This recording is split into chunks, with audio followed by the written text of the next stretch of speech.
This past week in Philly sports media, it was full of drama surrounding the Philadelphia Eagles. After the Eagles win against the lowly Carolina Panthers last week, AJ Brown took to the media to basically roast the passing game and how it's been struggling in recent weeks.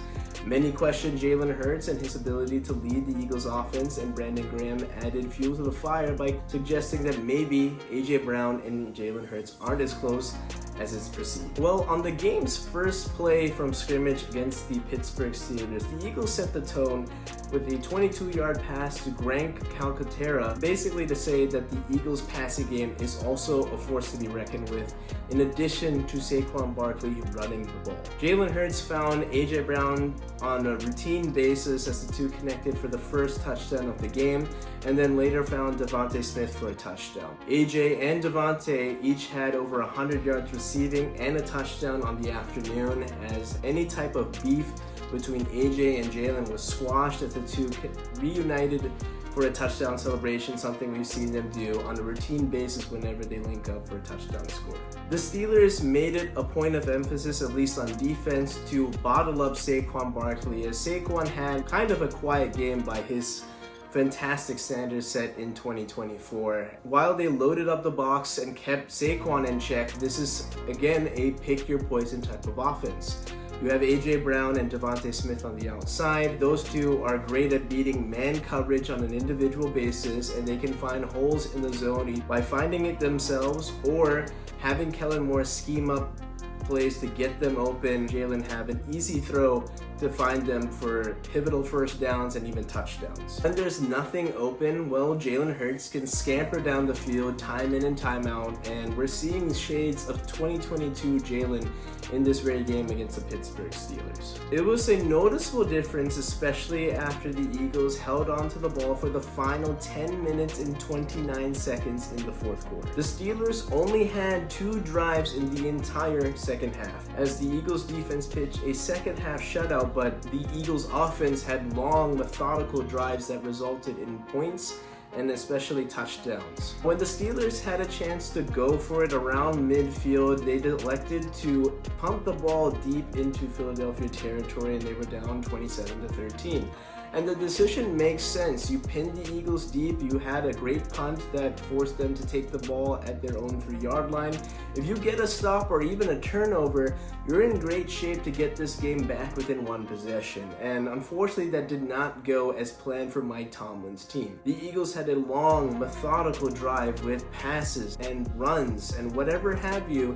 The whole offensive playbook was opened up for a long, methodical drive that bled out every last second of the clock, and unfortunately the Steelers never saw the ball again. The Steelers allowed countless 3rd and longs, and if not it was a 3rd and long, well, they allowed a decent enough play to get into range for the Eagles to have an enticing 4th down opportunity, which they eventually converted. That drive was honestly so demoralizing for the Pittsburgh Steelers. The Steelers defense, at least coming into this game, was really good, and there were times where they had good opportunities to force turnovers, which they had 2 turnovers, and also got to Jalen Hurts a couple times early in the game.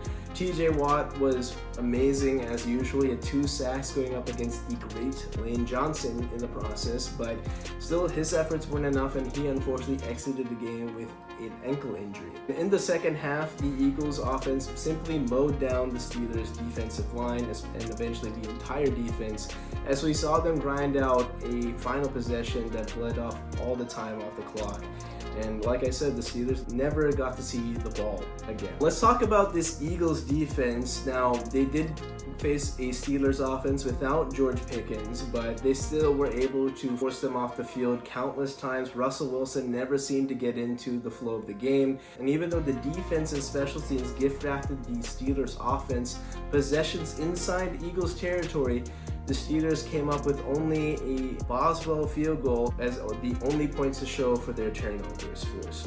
While the Eagles defense, when they were in their own territory, the Steelers are poised to tie up this game at 20-all. They were able to recover a Najee Harris fumble and basically turned that into complimentary football where the Eagles offense went down the field for another long methodical drive to go up 2 possessions, 27-13 in the beginning stages of the fourth quarter. That's really where the game was won and lost, because if the Steelers go down and score, it's a tie ball game, but that 14-point swing completely flips the game on its head. And like I said, the Eagles defense never seemed to let Russell Wilson get into this game. He was really unsettled, and he has to build some trust with these wide receivers that are not named George Pickens. And basically without Pickens, the Eagles defensive back could really key in on Pat Freiermuth, the tight end. And while he did beat them once for a touchdown, it was a pretty quiet day. 3 catches, 22 yards, and they basically were just trying to allow them to get nickeled and dimed down the field. But when it came down into the red zone, they tightened up and really only had 1 touchdown in the second quarter allowed. They pitched a second half shutout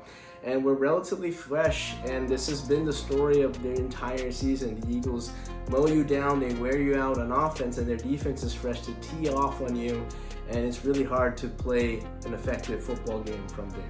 If the Eagles handle business next week against the Washington Commanders, they would be NFC East division winners for 2024 and basically only have to really worry about the number 1 seed in the NFC playoff picture, as the Lions dropped a game against the Buffalo Bills, and while the Lions do have the tiebreaker right now on conference record, unfortunately for Detroit, they continue to lose players on both sides of the ball. David Montgomery is going to be missing arguably the rest of the season due to a torn MCL, and they did lose another defensive lineman in the process on Sunday. So Detroit continues to get banged up along the way, and again, this is the war of attrition. And luckily for the Eagles, they are healthy for now. They look good.